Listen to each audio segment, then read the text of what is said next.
So they don't even make mention in the format. No, because then somebody, if it was a surprise, somebody would have seen it. Well, the match was Flair, Luger, and then Wyndham was the surprise running at the end. All right. Ah, well then in that case, it was a last-minute deal. Interesting.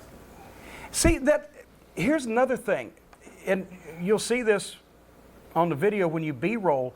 These formats are not like this fucking hokey horseshit that you see leaked on the internet now, where the format for Raw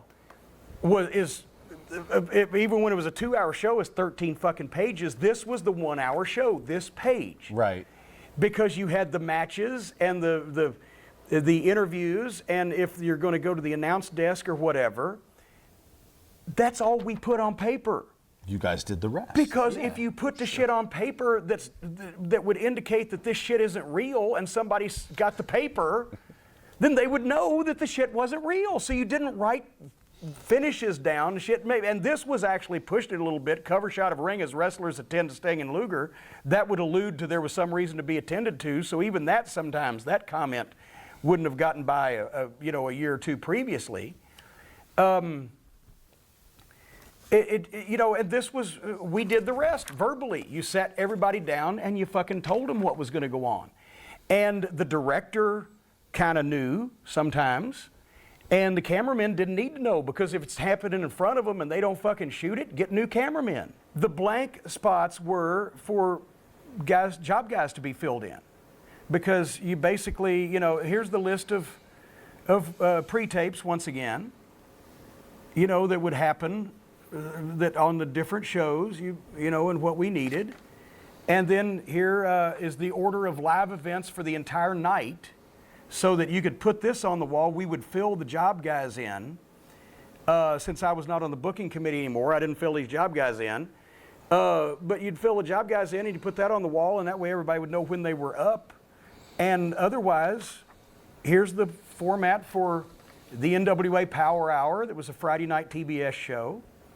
Louisville Slugger with guest Lex Luger. Luger discusses cage match for world title versus Flair at Capital Combat Saturday, May 19th. That was the script. That was it. So everything discussed would then come from you guys entirely. Of course. Right. Yeah, okay. Because if you put it on paper, somebody might get it, and then that proves the shit's fake.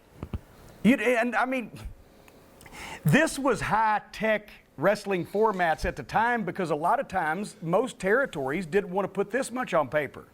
Because even if this shit was found, people could insinuate that there were, things going on.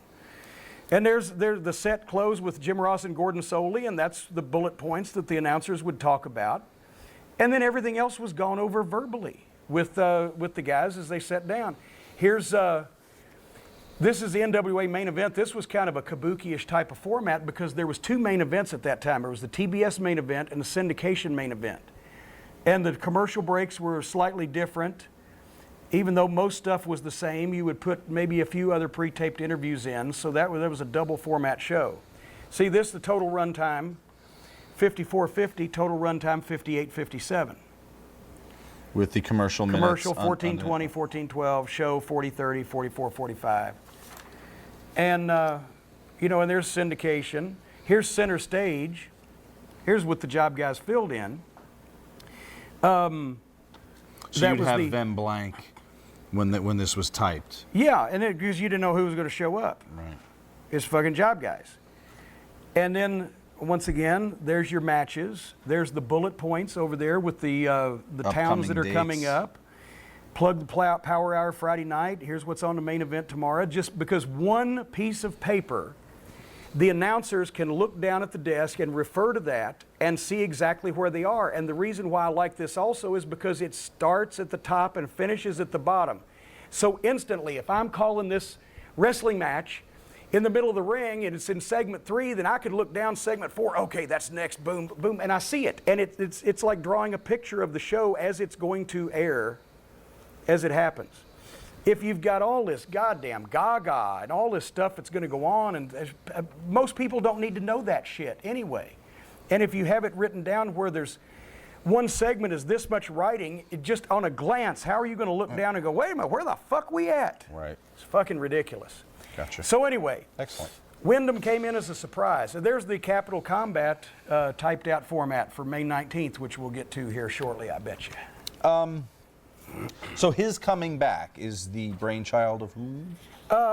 Whoever was able to make at that point in time, JR was probably the lead on the committee at that point, because this was probably right before Herd made Ole the guy. So it was just, once again, is talent available? I can't remember whether Barry had just been in the WWF and had left there, or whether he'd been off for a while. I know he was injured at one point there during that period of time. That had been the fall of '89. Kendall Windham was working with us at the time, doing some underneath matches.